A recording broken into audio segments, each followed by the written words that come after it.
दोस्तों सबसे पहले चैनल को सब्सक्राइब कीजिए और घंटी का निशान को भी क्लिक कर लें।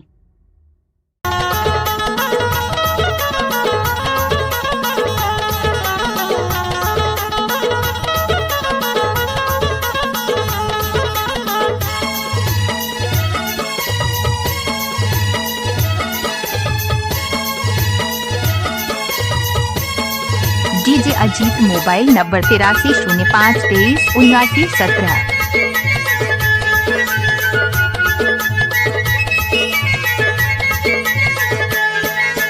कहाँ गए रे हीरा दादा कोया तोला रोए रोए खोजना।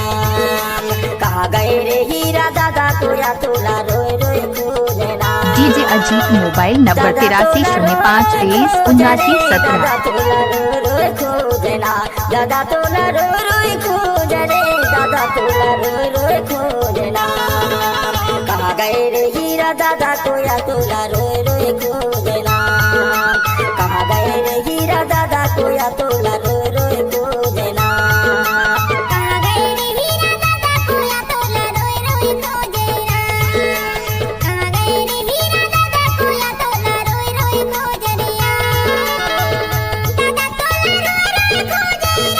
दादा तोला रोए रोए खोजनिया। दादा तोला रोए रोए खोजनिया। दादा तोला रोए रोए खोजनिया। कहाँ गए रे हीरा दादा कोया तोला रोए रोए खोजनिया।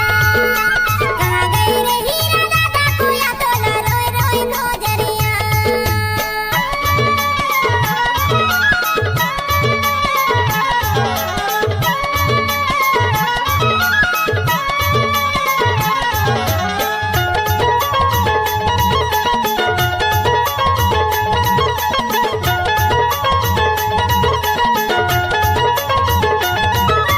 तोर राहत ले ये हीरा दादा ज्योति जराए गुने माना की गाड़ी गढ़ाया देवी दौता मल्ला तय हाँ गए बता की।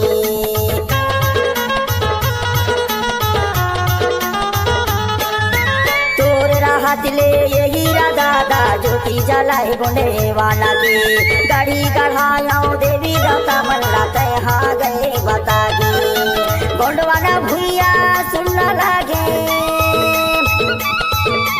गोंडवाना भुइया सुनना लागे। तोरे बिना यार तोला रोए रोए खोजना।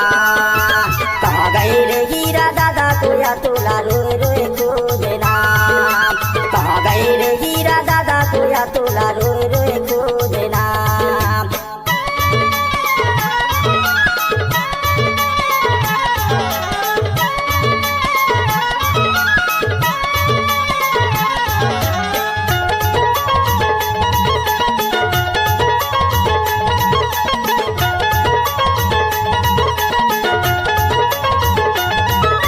देवर का गाँव की माटी छोड़े छोड़ गए सगाला। बड़ी धर्म माँ आई दादा तोर बात निराला।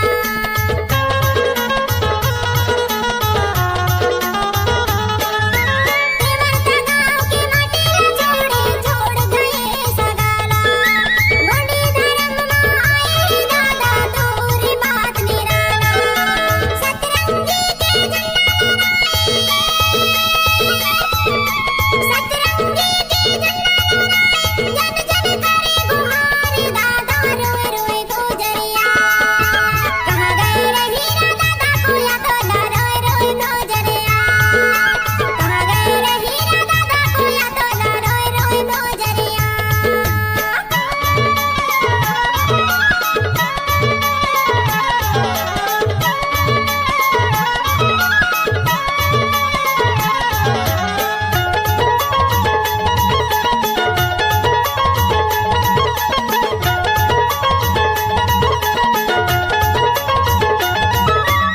हीरा दादा लाहुड की आजा कह रही कोया पुकार। तोर बिना भुइया सुना लागे तोला सिवा जोहार।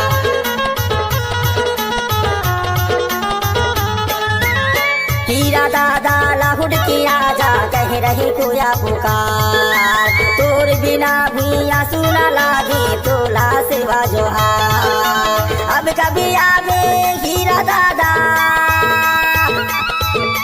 अब